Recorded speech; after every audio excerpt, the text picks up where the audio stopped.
It's now time to introduce our last guest. He's a comedian, actor, author, and king of the innuendo. But let's please hope he remembers it's Sunday morning. Julian Clary, welcome to Weekend Best. Hello. Yes, it is. It's Sunday morning, isn't it? I wonder if some of your viewers remember that I spent 3 weeks sleeping next to Martin in this Celebrity Big Brother house. I know. I know. We shared a bedroom. Is that why you wore your pyjamas today? Yes. He was marvellous. He was the sort of alpha male of the house, and he kept us all in check. Love that, love that. Julian, you've got a brand spanking new children's book, The Bolds Go Green. It's from the Bold series about a family of hyenas who live in Teddington. Yes, love they the do. fact that it's Teddington. Well, that's where I grew up, so Yeah. it's best to write about what you know. And it's a story I made up for myself when I was a child. And the book that is out this week is The Bolds Go Green. So the hyenas have an attempt at doing their bit for the planet. And of course, everything goes slightly wrong, as things do for the bolds. So Bobby goes around picking up litter from the streets, but he finds a bit of litter in a neighbour's garden, and while he's there he sees that the marigolds are wilting, so he decides to water them in the only way a hyena knows how. Ah, yes. It's a very sweet story. Very good. That sounds lovely. Is it true that it was based on some real neighbours of yours? And do they know? They do know, actually. They turned up at one of my shows, and I told them.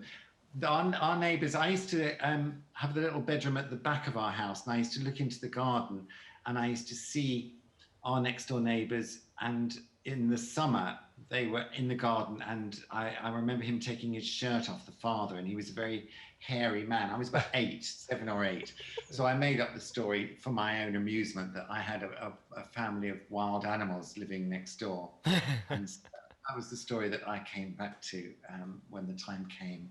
Very good. Now, look, this is your 6th book in the series. I mean, that's incredible. But, you know, we know that you've made adults laugh for so long now. You're making kids laugh as well. I have to ask, who is it harder to make laugh, adults or kids? Who is it harder? Probably children, in that they're not going to humour you in any way. And it's exactly the same thrill as a comedian if you get a laugh from a room full of adults or children, which of course I never imagined, having gone down the path I did, that I would be amusing children.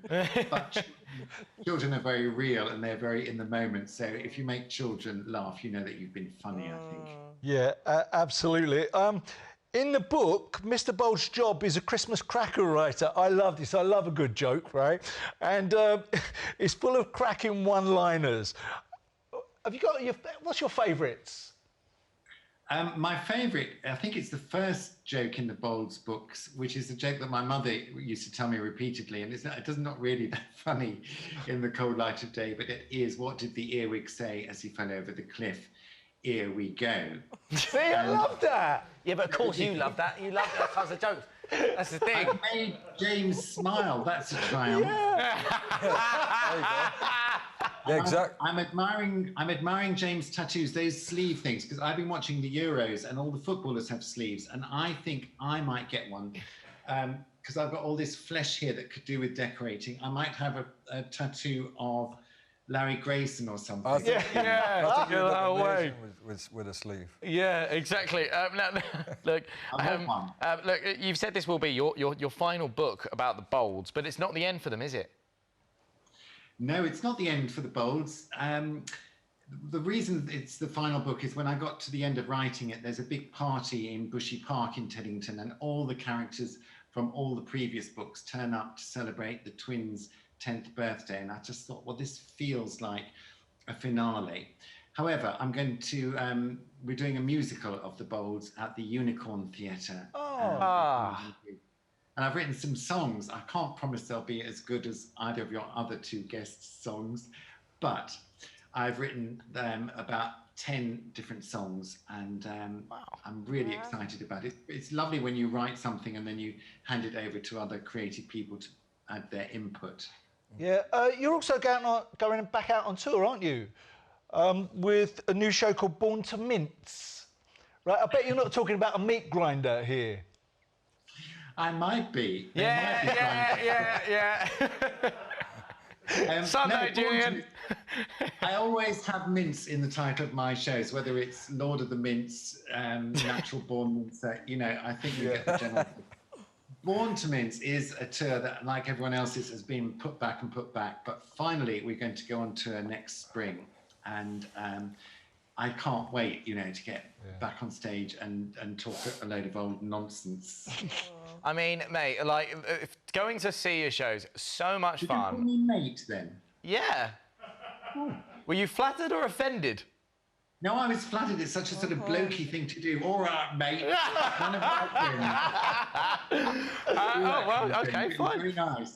Say it again. Well, mate, you've obviously, you know, smashed it when it comes to the live shows, but I do have to pull you up on one thing, because your audience, right, they get involved a lot in the show. Now, talk to me about the electrodes.